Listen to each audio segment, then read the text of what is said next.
Hi comrades, this is NSSR Advocate, High Court of AP and Trial Courts మిత్రులారా.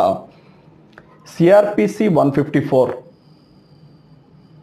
Section మనకి information in cognisable cases అని చెప్పేసి మనం చెప్పుకోవడం జరిగింది. అయితే 155 CRPC మనకి ఏం చెప్తుందంటే information as to non cognizable cases and investigation of such case. అంటే నాన్ కాగ్నిజబుల్ కేసుకి సంబంధించి ఇన్ఫర్మేషన్ వచ్చినప్పుడు పోలీసు వారు ఏం చేయాలి, అది ఏ విధంగా ఇన్వెస్టిగేషన్ చేయాలి అన్నది మనకి 155 సెక్షన్ డీల్ చేయడం జరుగుతుంది సిఆర్పిసిలో. అదేవిధంగా ది బిఎన్ఎస్ఎస్ 2023కి వచ్చినట్లయితే కనుక 174 బిఎన్ఎస్ఎస్ 2023 డీల్ చేయడం జరుగుతుంది. అయితే information as to non cognizable cases and investigation of such cases అని చెప్పడం జరుగుతుంది. Both are equal. అంటే 155 సిఆర్పిసి ప్యారలల్గా 174 ది బిఎన్ఎస్ఎస్ 2023 మనం చెప్పుకోవచ్చు. అయితే ఇక్కడ ఏంటంటే నాన్ కాగ్నిజబుల్ అఫెన్స్కి సంబంధించి ఒక ఇన్ఫర్మేషన్ మనకు వచ్చినప్పుడు అటు సిఆర్పిసిలో కానీ లేదు బిఎన్ఎస్ఎస్లో కానీ మనకు ఒకటే ప్రొసీజర్ ఇవ్వడం జరిగింది. ఖచ్చితంగా వారు నాన్ కాగ్నిజబుల్ అఫెన్స్ని without order of the court magistrate వారి ఆర్డర్ లేకుండా వారు దాన్ని ఇన్వెస్టిగేషన్ చేసేటటువంటి రైట్ లేదు. So once obtain order from the magistrate of court of magistrate, ఏదైతే మేజిస్ట్రేట్ వారు కోర్టు నుండి వారు ఆర్డర్ పొందుతారో ఒక కాగ్నిజబుల్ అఫెన్స్ని ఏ విధంగా ఇన్వెస్టిగేషన్ చేస్తారో అదే విధంగా ఇన్వెస్టిగేషన్ చేయాల్సినటువంటి బాధ్యత, డ్యూటీ, రెస్పాన్సిబిలిటీ అనేది, బౌండ్ అండ్ డ్యూటీ అనేది ఇన్వెస్టిగేటింగ్ ఆఫీసర్ మీద ఉంది.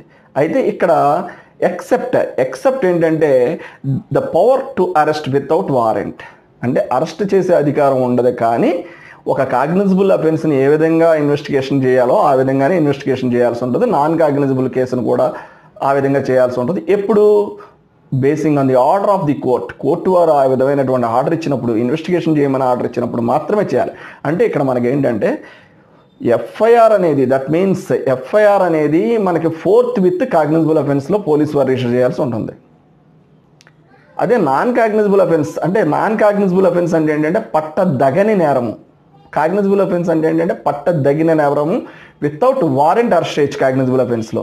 నాన్ కాగ్నిజబుల్ అఫెన్స్లో వారెంట్ లేకుండా అరెస్ట్ చేయడానికి అధికారం లేదు. అయితే ఇక్కడ ఖచ్చితంగా కోర్టు వారు అనుమతి ఉండాలి. కోర్టు వారు ఒక ఆర్డర్ పాస్ చేయాలి దీని మీద ఇన్వెస్టిగేషన్ చేయమని. ఎప్పుడైతే ఆ విధమైనటువంటి ఆర్డర్ పాస్ చేశారో ఖచ్చితంగా నాన్ కాగ్నిజబుల్ అఫెన్స్ను కూడా కాగ్నిజబుల్ అఫెన్స్ లాగే ఇన్వెస్టిగేషన్ చేయాల్సిన బాధ్యత, బౌండ్ అండ్ డ్యూటీ అనేది ఇన్వెస్టిగేటింగ్ ఆఫీసర్పై ఉంటుంది, పోలీస్ వారిపై ఉంటుంది. అయితే ఇక్కడ ఎక్సెప్ట్ ఏంటంటే the power to arrest without warrant. Warrant లేకుండా అరెస్ట్ చేసే పవర్ ఒకటి తప్ప మిగతా అన్నీ కూడా యాజ్ ఇట్ ఈజ్గా ఇక్కడ కాగ్నిజబుల్ అఫెన్స్లో ఏ విధంగా ఇన్వెస్టిగేషన్ చేయాలో పోలీసు వారు అదే విధంగా ఇన్వెస్టిగేషన్ చేయాల్సినటువంటి బాధ్యత నాన్ కాగ్నిజబుల్ అఫెన్స్లో కూడా ఉంటుంది. ఎప్పుడు ఆర్డర్ ఫ్రమ్ ది కోర్టు వారి నుండి ఆర్డర్ ఉన్నప్పుడు మాత్రమే, లేనిచో వారు ఏ విధంగా కూడా వారు డైరెక్ట్గా నాన్ కాగ్నిజబుల్ అఫెన్స్ మీద ఎఫ్ఐఆర్ 173 బిఎన్ఎస్ఎస్ కింద లాడ్జ్ చేసే రైట్ వారికి లేదు. ఒకవేళ నాన్ కాగ్నిజబుల్ అఫెన్స్ వారికి వచ్చినప్పుడు వారు కోర్టు వారికి రిఫర్ చేసినప్పుడు, కోర్టు వారు ఆర్డర్ పాస్ చేసినప్పుడు basing on that order they initiate the investigation, lodge the FIR under section 173, lodging the section under section 173 BNSS 2023, అంటే 173 బిఎన్ఎస్ఎస్ కింద ఎఫ్ఐఆర్ లాడ్జ్ చేసి వారు ఇన్వెస్టిగేషన్ అనేది ఇనిషియేట్ చేయడం. అంటే ఖచ్చితంగా నాన్ కాగ్నిజబుల్ అఫెన్స్లో ఖచ్చితంగా కోర్టు వారు అనుమతి ఉంటే మాత్రమే, కోర్టు వారు ఆర్డర్ ఉంటే మాత్రమే వారు ఇన్వెస్టిగేషన్ స్టార్ట్ చేయాలి. That means prior to that అసలు ఎఫ్ఐఆర్ లాడ్జ్ చేసే రైట్ కూడా వారికి ఉండదు నాన్ కాగ్నిజబుల్ అఫెన్స్లో, మనకి కోర్టు వారు అనుమతి లేకుండా. కాగ్నిజబుల్ అఫెన్స్లో మాత్రమే 173 బిఎన్ఎస్ఎస్ 2023 కింద ఎఫ్ఐఆర్ లాడ్జ్ చేసి వారి ఇన్వెస్టిగేషన్ అనేది మూవ్ చేయడం జరుగుతుంది. నాన్ కాగ్నిజబుల్ అఫెన్స్లో only basing on the order of the court మాత్రమే వారు ఇన్వెస్టిగేషన్ ప్రొసీడింగ్స్ అనేది after order of the court మాత్రమే వారు ఎఫ్ఐఆర్ లాడ్జ్ చేసి దాని మీద ఇన్వెస్టిగేషన్ అనేది ఇనిషియేట్ చేయడం అనేది జరుగుతుంది.